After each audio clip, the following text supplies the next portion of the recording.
कुमारी सैलजा हरियाणा कांग्रेस का बड़ा नाम, पर अब उनकी 26 साल बाद सिरसा में एंट्री हुई है। चलिए आपको बताते हैं कि आखिर कौन है कुमारी सैलजा और उनका राजनीतिक प्रोफाइल क्या है। लोकसभा चुनाव के मद्देनजर कांग्रेस ने हरियाणा में अपने प्रत्याशियों की घोषणा कर दी है। पार्टी ने बीते दिन 8 उम्मीदवारों के नाम का ऐलान कर दिया।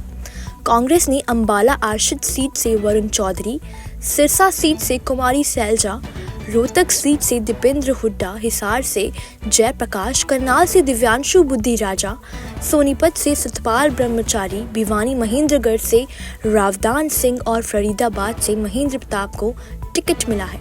पार्टी की महासचिव केसी वेणुगोपाल के हस्ताक्षर के साथ इन लोगों के नामों का ऐलान हुआ। कांग्रेस द्वारा उम्मीदवारों के ऐलान के बाद से सिरसा लोकसभा सीट की चर्चा तेजी से हो रही है। इस सीट कांग्रेस के अशोक तंवर और दूसरी है कुमारी सैलजा। ऐसे में आइए जानते हैं कुमारी सैलजा के बारे में।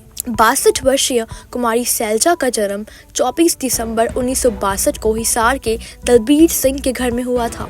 उन्होंने अपनी दिल्ली और पंजाब विश्वविद्यालय से मास्टर्स और स्नातकोत्तर डिग्री पूरी की। अपनी पढ़ाई पूरी करने के बाद कुमारी सैलजा ने राजनीतिक एंट्री ले ली।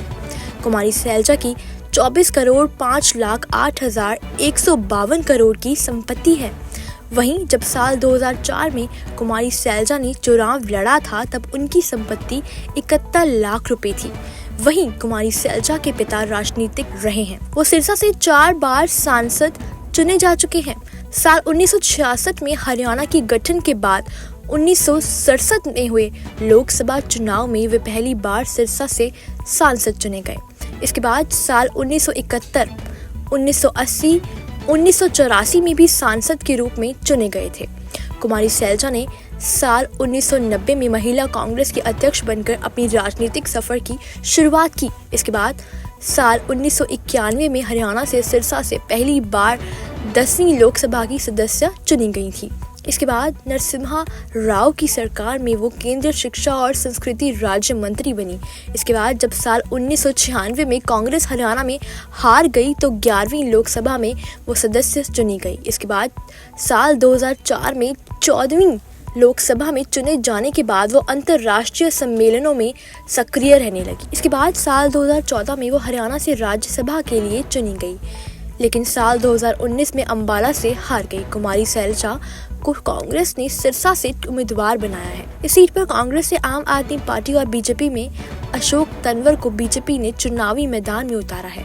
दिलचस्प बात तो ये है कि सिरसा लोकसभा सीट से कुमारी सैलजा और अशोक तंवर के बीच मुकाबला होगा। साल 2019 की विधानसभा चुनाव से पहले अशोक तंवर को कांग्रेस ने बड़ी जिम्मेदारी दी थी, लेकिन चुनाव से ठीक पहले उनकी जगह भूपेंद्र हुड्डा को पार्टी ने चुनाव कमान सौंप दी थी। कुमारी सैलजा ने साल 1991 में सिरसा से चुनाव लड़कर अपनी राजनीतिक जीवन की शुरुआत की, लेकिन साल 1998 में इस सीट पर संसदीय चुनाव में सुशील इंदौरा से हार जाने के बाद उन्होंने अंबाला का रुख कर लिया। अब 26 साल बाद 2024 के लोकसभा आम चुनाव में कुमारी सैलजा की सीट पर घर वापसी हुई है।